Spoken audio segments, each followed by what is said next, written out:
नमस्कार, आपका हार्दिक अभिनंदन है बिब्लोफाइल के डिजिटल प्लेटफॉर्म पर। मैं दिनकर राणा हर सुबह की तरह आपका स्वागत करता हूं और आज की जो शुरुआत करते हैं आज की सुर्खियों से करते हैं। आइए,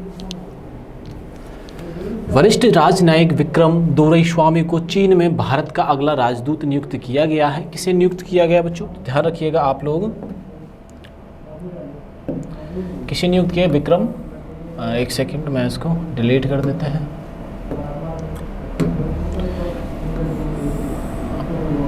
ये बात ध्यान रखने का, विक्रम दोरईस्वामी को नियुक्त किया गया है। आइए आगे बढ़ते हैं।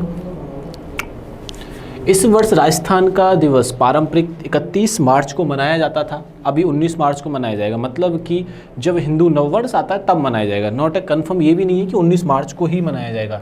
ये भी आप ध्यान रखना, ये भी कन्फर्म नहीं है कि 19 मार्च को होगा। ये कब होगा मैं आपको क्लियर कर देता हूँ यहाँ से।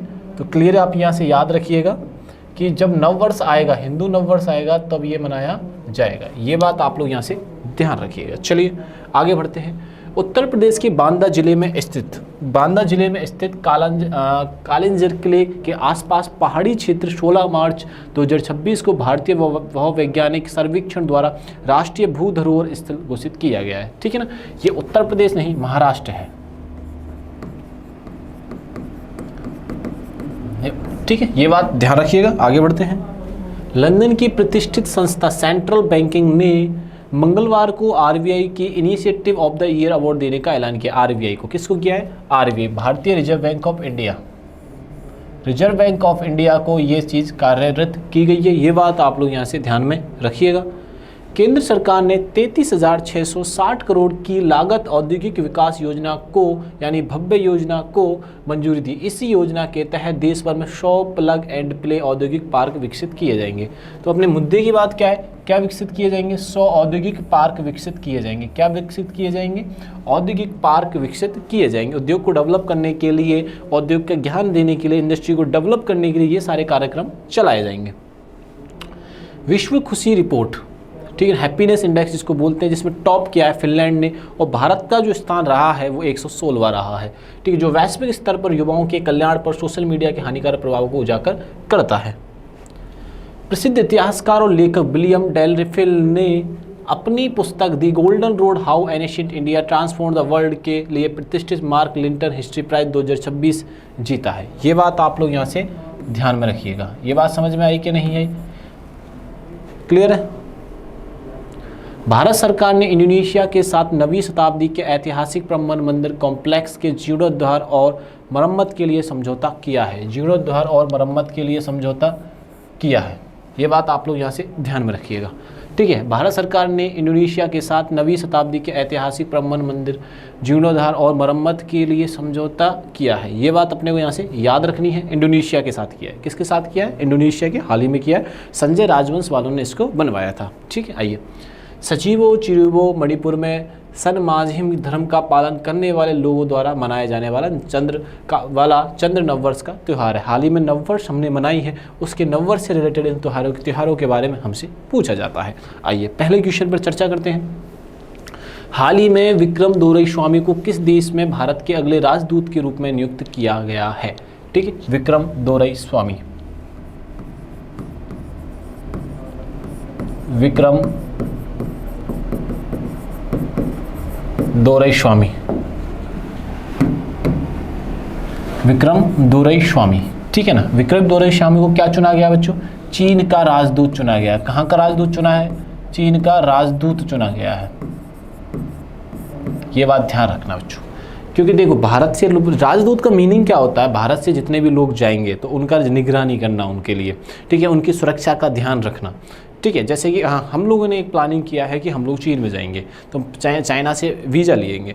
वीज़ा लेने के पश्चात अगर सपोज करो हमारी टीम 20 लोगों की है, 20 लोग चाइना जा रही है, तो जो राजनयिक बने हैं चीन के अंदर कौन? विक्रम जी। तो विक्रम जी को ये पता रहेगा कि भारत के लोग 20 लोग चाइना में रह रहे हैं, इतने दिनों तक रहेंगे और इनको वापस जाना, तो सारे इन्फॉर्मेशन की जानकारी किसके पास रहेगी? विक्रम जी के पास रहेगी। अब वहाँ पे कोई भी घटना घटित होती है तो उसकी जिम्मेदारी चीन गवर्नमेंट की होती है और उस पर निगरानी रखने का कार्य कौन करेंगे?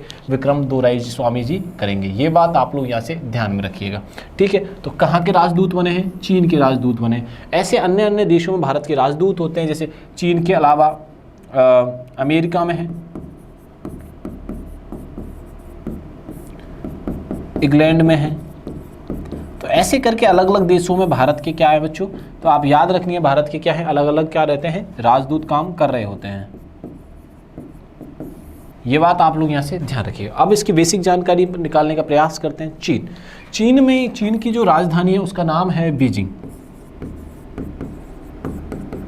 यहाँ के जो राष्ट्रपति हैं उनका नाम क्या है बच्चों, शी जिनपिंग। और एक और खास बात यहाँ से याद रखनी है, बीजिंग, शी जिनपिंग और यहाँ की मुद्रा रेनवी। ये बात भी अपने को यहाँ से याद रखनी है, बीजिंग, शी जिनपिंग और रेनवी। ये बात आप लोग सारे बच्चे ध्यान रखिएगा, ठीक है। आओ आगे बढ़ते हैं। राजधानी वही सेम कहानी आ गई है, बीजिंग है, नया कुछ नहीं है। रेनवी यहाँ की मुद्रा है, शी जिनपिंग यहाँ के प्रेसिडेंट है, ठीक है। और एक इंपॉर्टेंट, चाइनीज भाषा दिवस मनाया जाता है 20 अप्रैल को। चाइनीज भाषा दिवस जो मनाया जाता है वो कब मनाया जाता है, तो चाइनीज भाषा दिवस मनाया जाता है 20 अप्रैल को। और 31 मई को मनाया जाता है विश्व तंबाकू निषेध दिवस, ठीक है। ये बात आप लोग यहाँ से ध्यान में रखिएगा। और चाइना से रिलेटेड चीज़ें और घटनाओं पर हम विचार करते हैं। आइए, CM-302 मिसाइल को चीन के द्वारा विकसित किया गया है। CM-302 मिसाइल को जिनके द्वारा विकसित किया गया, वो किनके द्वारा विकसित किया गया, वो चाइना के द्वारा विकसित किया है। अर्थव्यवस्था दुनिया का सबसे बड़ा R&D रिसर्च एंड डेवलपमेंट खर्च करने वाला देश, दुनिया का नंबर 1 देश बन चुका है चीन, ठीक है ना। खर्च करने वाला देश चीन बन गया है सबसे बड़ा R&D रिसर्च एंड डेवलपमेंट पर। रिसर्च एंड डेवलपमेंट पर अमेरिका से ज़्यादा जो खर्च कर रहा है, कौन कर रहा है बच्चों, वो चाइना खर्च कर रहा है। कौन कर रहा है, चाइना खर्च कर रहा है। ये बात आप लोग यहाँ से ध्यान रखना, कौन खर्च कर रहा है, तो चाइना रिसर्च एंड डेवलपमेंट में सर्वाधिक विश्व में खर्चा कर रहा है। ये बात समझ में आई कि नहीं है। चलो आगे बढ़ते हैं। द्विपक्षीय व्यापार भारत और चीन के बीच 2025 में रिकॉर्ड 155 बिलियन का व्यापार हुआ है। ये किसी भी दो द्विपक्षीय देशों के मध्य इतना बड़ा व्यापार होना, ये भी एक अपने आप में एक रिकॉर्ड बनाता है। 155 बिलियन 155 डॉलर। ये बात आप लोग यहाँ से ध्यान में रखिएगा, 155 डॉलर। क्लियर बात समझ में आई कि नहीं आई। आगे बढ़ते हैं। चलिए, चीन में 6ठी बैडमिंटन एशिया टीम चैंपियनशिप का शुभारंभ हुआ है। कौन से नंबर की Asia badminton Asia cup championship है, ये 6 नंबर की है बच्चों। ये बात आप लोग यहाँ से ध्यान में रखना। ये इसीलिए मैं इनको अंडरलाइन करता चल रहा हूँ कि आपको ये पता रहे, ठीक है। क्या पता रहे वो देखिए एक बार आप। रिसर्च एंड डेवलपमेंट में सबसे ज़्यादा खर्चा कौन कर रहा है, चाइना कर रहा है, ठीक। 155 बिलियन डॉलर के साथ भारत और चाइना के मध्य सबसे ज़्यादा ट्रेड हुआ है, ठीक है। 6 बैडमिंटन एशिया टीम का क्या हुआ, चैंपियनशिप का शुभारंभ हुआ है। चीन स्पेसएक्स की पहल को टक्कर देने के लिए अंतरिक्ष आधारित AI डेटा सेंटर बना रहा है। स्पेसएक्स को टक्कर देने के लिए चाइना ने अपना research and development AI centre इतना डेवलप कर रहे हैं कि वो AI किसको पीछे छोड़ा जा सके, स्पेसएक्स को यानी स्टारलिंक को पीछे छोड़ा जा सके। ऊर्जा, दुनिया का सबसे बड़ा compressed air energy storage plant चीन में ही शुरू हो रहा है। कहाँ शुरू हो रहा है, चीन में। आप शुरू से एंड तक देख लीजिए इन्होंने कितना अपने आप को तरक्की यानी अपने आप को डेवलप किया है। चीन ने वैश्विक अर्थव्यवस्था में शीर्ष पर रहा है। चीन जो है वैश्विक अर्थव्यवस्था और कार्यबल और व्यापार के में शीर्ष पर रहा है। ये बात आप लोग यहाँ से ध्यान रखना। चाइना अपने आप को बहुत तेज़ी से डेवलप कर रहा था। भारत के 2 साल के बाद, भारत 1947 में आज़ाद होता है, बल्कि चाइना 1949 में आज़ाद होने के पश्चात और इतनी तेज़ी से ग्रो कर रहा है, आज हम सारे लोग देख पा रहे हैं इसको ग्रो करते हुए।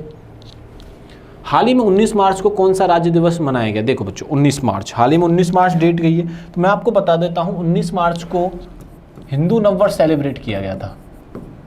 19 मार्च को हिंदू नववर्ष सेलिब्रेट किया गया था। क्या सेलिब्रेट किया गया था, हिंदू नववर्ष।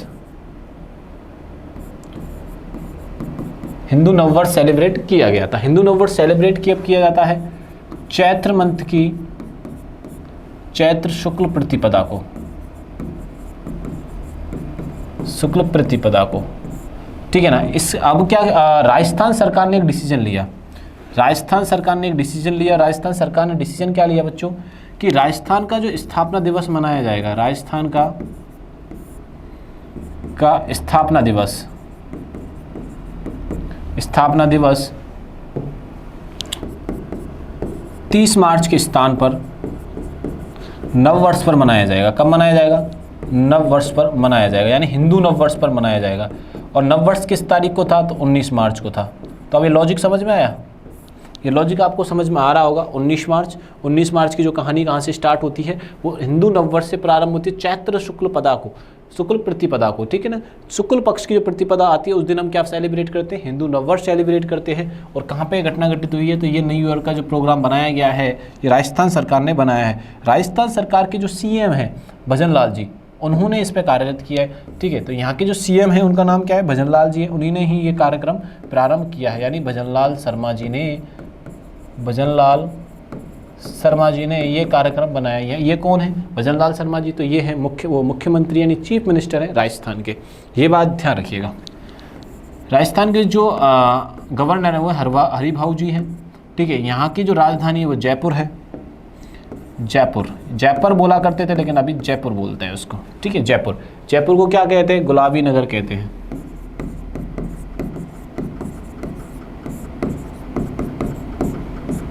गुलाबी नगर कहते हैं। बात समझ में आई कि नहीं आई, ठीक है ना। आगे बढ़ते हैं।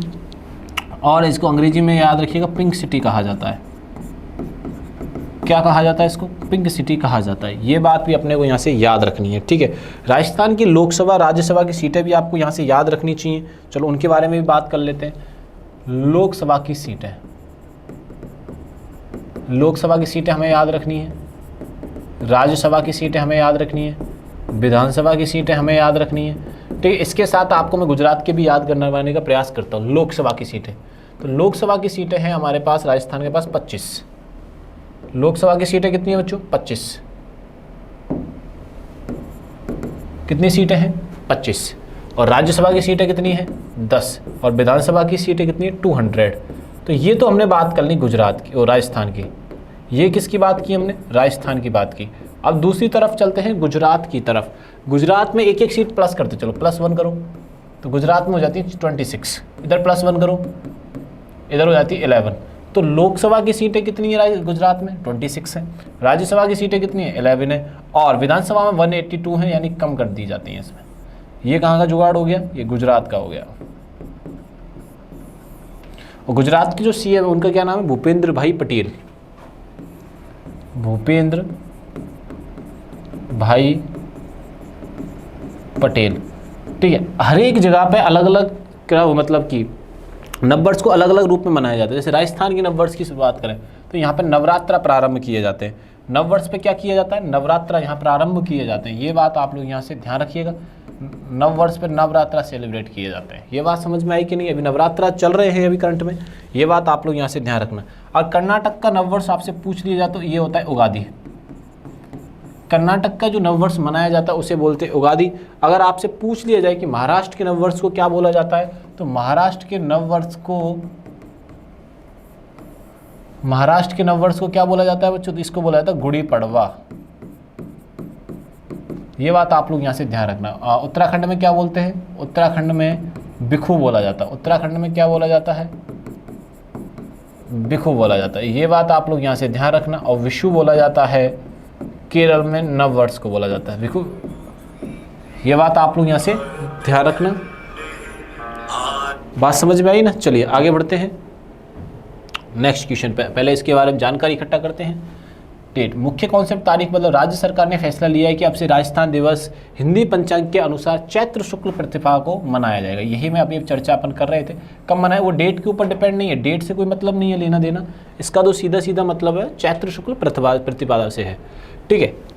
2026 की तारीख इसी आधार पर 2026 में यह 19 मार्च को मनाया जाएगा, ठीक है। पहले कब मनाया जाता था, तो 30 मार्च को पहले मनाया जाता था, ठीक है। ये बात अपने को यहाँ से याद रखनी है जी। आइए आगे बढ़ते हैं। राजधानी है इसकी जयपुर, पिंक सिटी, गुलाबी शहर के नाम से जानी जाती है, ठीक है। मुख्यमंत्री भजन लाल शर्मा जी हैं और हरिभाऊ किशनराव बागड़े ये क्या हैं, यहाँ के गवर्नर हैं। ये बात आप लोग यहाँ से ध्यान रखना। ये सारी चीज़ें मैं आपसे अभी पहले ही डिस्कस कर चुका हूँ। राज्यसभा की कितनी है, लोकसभा की सीटें कितनी हैं और राज्यसभा की सीटें कितनी हैं, ये बात आप लोग यहाँ से ध्यान में रखें बच्चों। आइए करंट अफेयर्स के और डिटेल्स मैं आपको बताता हूँ। राजस्थान में ना कई सारे नाम परिवर्तन किए गए हैं। जैसे माउंट आबू का अरूराज कर दिए गए। इससे पहले भी कई नाम परिवर्तन किए गए थे। मैं आपको जानकारी के लिए बता दूं, पहले भी कई नाम परिवर्तन किए गए थे। कैसे, देखो मैं आपको बताता हूँ। प्रयागराज एक्चुअली नाम इसका ओरिजिनल क्या था, प्रयागराज ही था, लेकिन फिर होता है इलाहाबाद। फिर क्या होता है, इलाहाबाद। और फिर से नाम क्या परिवर्तन कर दिया जाता है इसका, प्रयागराज कर दिया जाता है। ये बात आप लोग यहाँ से ध्यान में रखना। जैसे कि फैजाबाद, अयोध्या, ये बात अपने को यहाँ से याद रखनी है, प्रयागराज, फैजाबाद। ऐसे ही जो आबू पर्वत है, माउंट आबू जिसको हम बोलते हैं, उसका नाम क्या परिवर्तन किया गया है, अरबुराज किया गया है। क्या किया गया है, अरबुराज किया गया है। ये बात आप लोग यहाँ से ध्यान में रखना। सैन्य अभ्यास कौन कौन से, भारतीय सेना ने पोखरण में फील्ड फायरिंग रेंज में अग्नि वर्षा सैन्य अभ्यास किया है। पोखरण में, राजस्थान जैसलमेर के अंदर है पोखरण जगह, वहाँ पे ये अभ्यास किए गए हैं। ऐतिहासिक उड़ान, राष्ट्रपति द्रौपदी मुर्मू ने जैसलमेर में प्रचंड हेलीकॉप्टर में उड़ान भरकर इतिहास रच दिया है। किसने, द्रौपदी मुर्मू जी हैं, हमारे भारत देश की राष्ट्रपति। ये बात आप लोग यहाँ से ध्यान में रखिएगा। मिसाइल परीक्षण, भारतीय सेना ने पोखरण में स्ट्रेला मिसाइल का सफल परीक्षण किया है। किस मिसाइल का परीक्षण किया, स्ट्रेला 10 ने किया है। पर्यटन योजना, ग्रामीण टूरिज्म को बढ़ावा देने और नौकरियां पैदा करने के लिए राज्य ने होम स्टे स्कीम 2026 शुरू की है। जैसलमेर के राजस्थान के अंदर ऐसी एक योजना बनाई गई है, जिनके पास एक से अधिक मकान है या रहने की व्यवस्था है तो घर पे ही टूरिस्टों को रोक सकते हैं। उनके लिए छोटा सा रजिस्ट्रेशन कराना होगा। होम स्टे योजना राजस्थान में प्रारंभ की गई है। ये बात आप लोग यहाँ से ध्यान रखना। राजस्थान भारत सरकार का सबसे बड़ा ऊन उत्पादक राज्य है और दूध में आता है 2nd स्थान पर। ठीक है ना, ऊन उत्पादन में राजस्थान का कौन सा स्थान है, 2nd स्थान है। ये बात ध्यान रखिएगा। आगे बढ़ते हैं नेक्स्ट क्वेश्चन पर।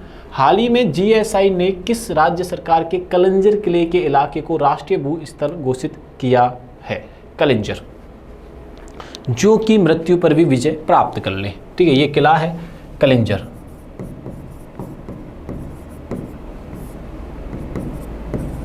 मृत्यु पर विजय,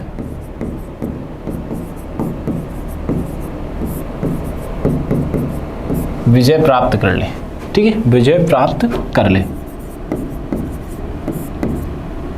ये बात आप लोग यहां से ध्यान रखना। इतनी सी बात समझ में आई। ठीक है, मृत्यु पर विजय प्राप्त कर ले। तो ये जो कलिंजर किला है, इसमें शिव जी का और मंदिर है। एक बात ध्यान रखना, भगवान शिव का, शिव जी का मंदिर है। तो मृत्यु पर विजय प्राप्त शिव जी, भगवान शिव जी। ठीक है ना, इसीलिए इनको ये मंदिर डेडिकेट, वो ये किला और ये मंदिर यहाँ पे डेडिकेट किया गया। ये एक्चुअली में जो परिसर है ना, जो भू विरासत के अंदर या भू विरासत स्थल में शामिल हुआ है, ये जो परिसर है भू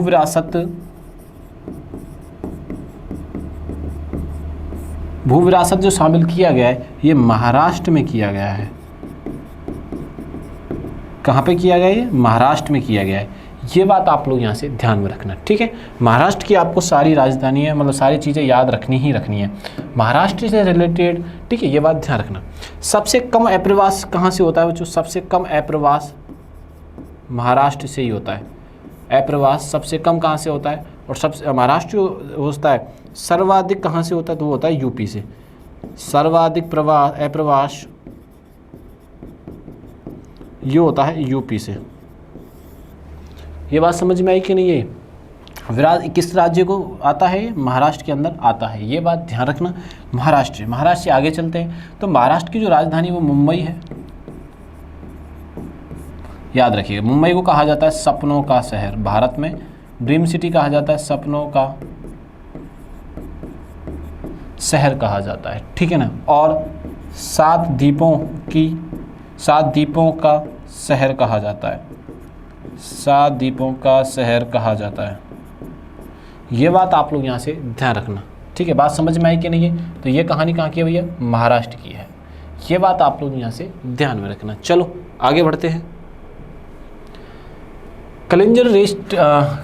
कलिंजर क्षेत्र को राष्ट्रीय भू विरासत स्थल घोषित किया गया है। पौराणिक संबंध, पुराणों के अनुसार समुद्र मंथन के दौरान निकला हलाहल विष पीने के बाद भगवान शिव इसी स्थान पर आए थे और काल पर विजय प्राप्त की, इसलिए इस किले को कहा जाता है कलिंजर का किला।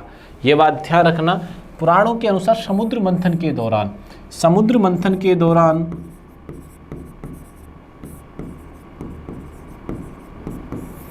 ये बात आप लोग यहाँ से ध्यान में रखिएगा।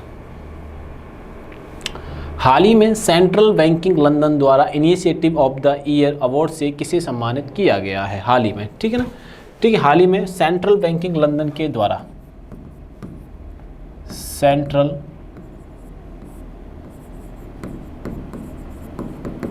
बैंकिंग लंदन के द्वारा किसे सम्मानित किया गया है? तो सम्मानित किया गया है आरबीआई को। सम्मानित किसे किया गया है? आरबीआई को, भारतीय रिजर्व बैंक को सम्मानित किया गया है। भारतीय रिजर्व बैंक को सम्मानित किया गया है। भारतीय रिजर्व बैंक की स्थापना कब होती है? तो 1935 में होती है, ठीक है ना। इसका हेडक्वार्टर जो चेंज होता है वो 1937 में होता है। 1949 में इसका राष्ट्रीयकरण होता है। पहले जो गवर्नर रहते हैं वो रहते हैं स्मिथ जी, फिर सीडी देशमुख चुने जाते हैं, और अभी कौन है? संजीव मल्होत्रा जी हैं। ये बात अपने को यहाँ से ध्यान रखनी है आरबीआई के बारे में, ठीक है। लंदन जो शहर है वो इंग्लैंड देश का, इंग्लैंड की राजधानी है लंदन। इंग्लैंड की राजधानी क्या है? लंदन। ये बात आप लोग यहाँ से ध्यान में रखना। इसे सम्मानित किया है आरबीआई को। किसे सम्मानित किया है बच्चों? आरबीआई को सम्मानित किया है। ये बात आप लोग यहाँ से ध्यान में रखिएगा। आओ आगे बढ़ते हैं। यह पुरस्कार का 13वां संस्करण है। आरबीआई को यह पुरस्कार वित्तीय धोखाधड़ी रोकने के लिए विशेष बैंक.in डोमेन लॉन्च करने के लिए दिया गया है, ठीक है। किसके लिए गया? बैंक.in देने के लिए, और पुरस्कार का 13वां संस्करण है। किसका संस्करण है? 13वां संस्करण है। 1 अप्रैल 1935 को स्थापना होती है समिति यंग हिल्टन समिति के द्वारा। आरबीआई की स्थापना होती है यंग हिल्टन समिति के द्वारा। इसकी क्या होती है? स्थापना होती है। नेशनलाइजेशन 1 जनवरी 1949 में होता है। कोलकाता 1937 में से मुंबई में स्थानांतरण किया गया था। ये अपन सारी चीज़ें, और अभी जो गवर्नर है वो है संजय मल्होत्रा जी। हम अब सारी चीज़ें ये डिस्कस कर चुके हैं। आइए आगे बढ़ते हैं। हाल ही में चर्चा में रहा भव्य योजना का संबंध किससे है? औद्योगिक पार्क डेवलप करना है भव्य योजना के द्वारा। भव्य योजना जो है, भव्य योजना के द्वारा क्या डेवलप करना है? तो भव्य योजना के द्वारा बच्चों औद्योगिक पार्क डेवलप करने हैं। औद्योगिक पार्क का विकास करना है। ये बात आप लोग यहां से ध्यान रखना। ये जो प्रारंभ किया है वो किसने किया है? वाणिज्य और उद्योग मंत्रालय ने। किसने किया है? वाणिज्य और वाणिज्य और उद्योग मंत्रालय किया है। ये बात आप लोग यहां से ध्यान में रखिएगा। वाणिज्य और उद्योग मंत्रालय ने।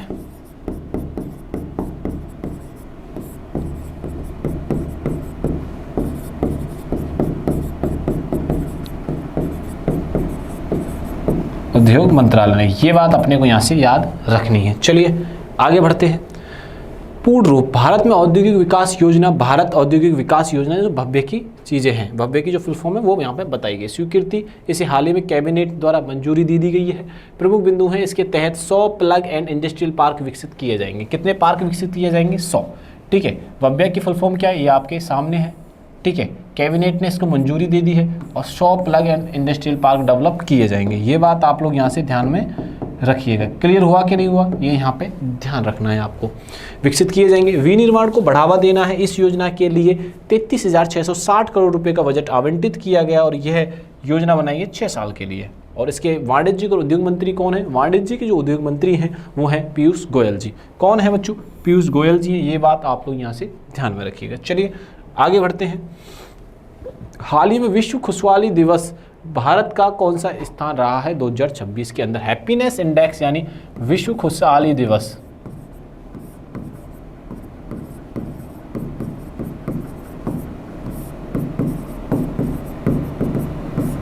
विश्व खुशहाली दिवस जो मनाया गया है वो मनाया क्या?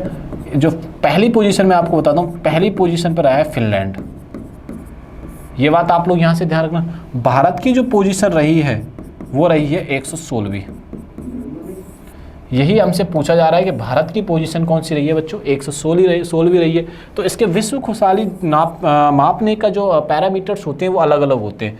आय पर ध्यान दिया जाता है, रहन सहन पर ध्यान दिया जाता है, सिविक साइंस पर ध्यान दिया जाता है। इन सभी को मेजर करके फिर आय का क्या किया जाता है बच्चों, मेजर किया जाता है। ये बात आप लोग यहाँ से ध्यान रखना। आओ, जारी करने की तिथि 19 मार्च को हुआ था। जारी करता है UNSDN यानी United national sustainable development solution network. शीर्ष देश फिनलैंड है, लगातार 9वीं बार टॉप किया है फिनलैंड ने, लगातार 9वीं बार। खुश रहे यहाँ के लोग, बहुत ज़्यादा खुश रहते हैं फिनलैंड के लोग। और कौन सी बार टॉप किया है इसने, 9वीं बार टॉप किया है। ये बात आप लोग यहाँ से ध्यान में रखिएगा, ठीक है। शीर्ष पर इसका प्रोजेक्ट है 7.764 यानी 10 में से लगाया गया। कुल 147 देशों में से भारत का 116वां स्थान रहा है, ठीक है। और पड़ोसी देश पाकिस्तान का 104 है, यानी कि भारत से आगे। भारत में खुशहाल लोग ज़्यादा रहते हैं, मस्त मौला आदमी, मस्त रहते हैं, 2-4 बम ब्लास्ट कर देते हैं, टकाटक रहते हैं। सबसे निचले पर रहा है अफगानिस्तान। सबसे निचले पे कौन रहा है, 147 पर अफगानिस्तान रहा है। ये बात आप लोग यहाँ से ध्यान में रखिएगा। हाल ही में किसने प्रतिष्ठित मार्क लिंटन हिस्ट्री प्राइज 2026 जीता है, ठीक है ना।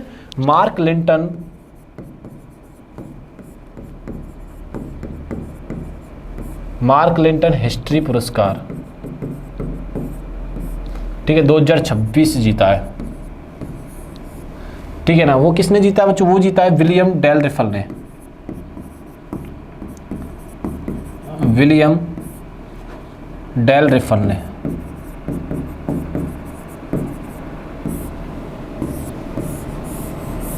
ये बात आप लोग यहां से ध्यान में रखना। चलो आगे और चर्चा करते हैं। पुस्तक का नाम है, यह पुस्तक the golden road how incident India transformer the world के लिए मिला है, ठीक है, ध्यान रखिएगा। पुस्तक का विषय क्या, ये पुस्तक प्राचीन वैश्विक आदान प्रदान में भारत की केंद्रीय भूमिका को उजागर करती है और केवल सिल्क रोड पर केंद्रित पारंपरिक दृष्टिकोण को चुनौती देती है। ऐसा कहा जाता है कि भारत का जो ज़्यादातर व्यापार था वो सिल्क रोड के माध्यम से होता था, बट इन्होंने इस चीज़ की अवहेलना की और कहा है कि भैया इसके अलावा भी भारत में व्यापार चला करता था, ठीक है। आइए आगे बढ़ते हैं। NTR और फिल्म पुरस्कार, यह प्रतिष्ठित पुरस्कार दिग्गज अभिनेता चिरंजीवी को प्रदान किया गया है, NTR पुरस्कार, ठीक है ना। यह आप ध्यान रखना, चिरंजीवी। और चिरंजीवी जो भाई हैं वो पवन कल्याण जी के हैं, और पवन कल्याण जी आंध्र प्रदेश के डिप्टी CM है, डिप्टी CM है, ये बात ध्यान रखिएगा, deputy CM of Andhra Pradesh. और इन्होंने हनुमान प्रोजेक्ट स्टार्ट किया था। इन्होंने कौन सा प्रोजेक्ट स्टार्ट किया था आंध्र प्रदेश में, हनुमान प्रोजेक्ट। ये बात भी अपने को यहाँ से ध्यान रखनी है। Meta life time achievement award 2026 भारतीय सिनेमा में महत्वपूर्ण योगदान के लिए पुरस्कार अमोल पालेकर को मिला है। किसको मिला है, अमोल पालेकर जी को यह पुरस्कार से सम्मानित किया गया है। शिकागो एलुमनी अवार्ड, इसे जीतने वाले पहली भारतीय अर्थशास्त्री कृष्णमूर्ति वेंकट रमन है। कौन है, कृष्णमूर्ति वेंकटन रमन है। ये बात अपने को यहाँ से याद रखनी है। इंडिया यूके अचीवर्स 2025-26 में लंदन में इस प्रतिष्ठित पुरस्कार से भारतीय केंद्रीय मंत्री जयंत चौधरी को सम्मानित किया गया है। रॉयल जियोग्राफिकल सोसाइटी संरक्षण पुरस्कार, लंदन में दिए जाने वाले प्रतिष्ठित पुरस्कार को जीतने वाली पहली भारतीय कृति करथ बन गई हैं। कौन बनी है, कृति करथ बनी है। ये बात भी अपने को यहाँ से याद रखिएगा आप लोग। हाल ही में भारत सरकार ने किस देश के साथ ब्रह्मम मंदिर कॉम्प्लेक्स की मरम्मत के लिए समझौता किया है, ठीक है। भारत सरकार ने सौदा जो किया है, मतलब कि दोस्ती की है भारत सरकार ने, वो की है इंडोनेशिया के साथ।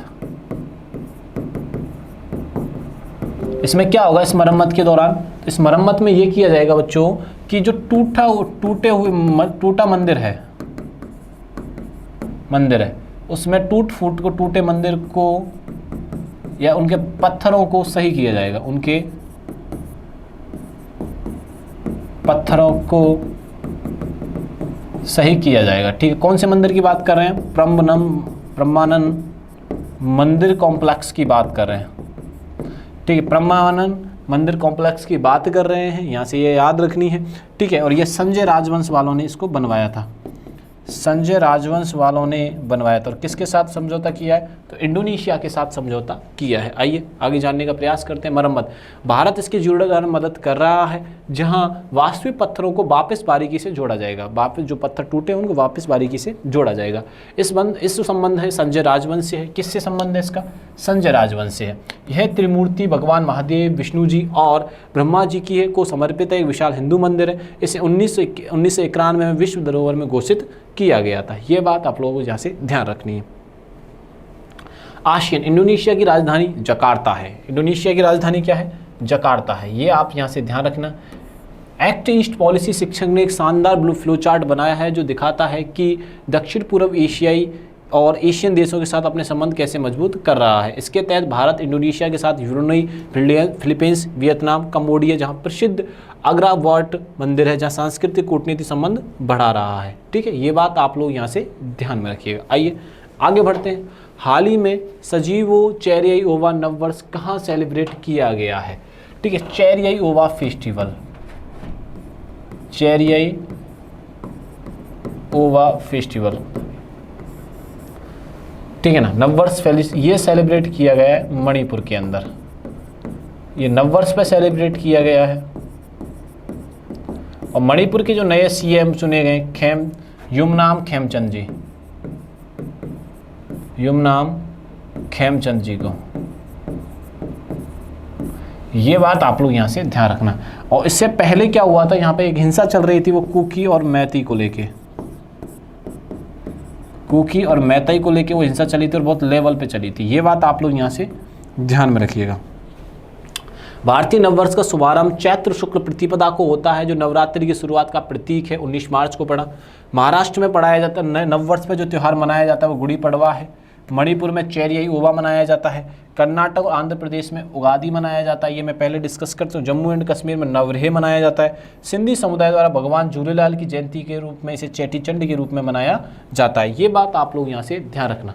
ठीक है, ऐसे हमने करके जो घटना इंपॉर्टेंट घटना है उनकी चर्चा की। वीडियो अच्छा लगे तो दोस्तों को ज़्यादा से ज़्यादा शेयर करना है और चैनल को सब्सक्राइब करना बिल्कुल भी नहीं भूलना है। ये कंप्लीट जानकारी आपको टेलीग्राम पर मिलने वाली है। तब तक के लिए थैंक यू, धन्यवाद।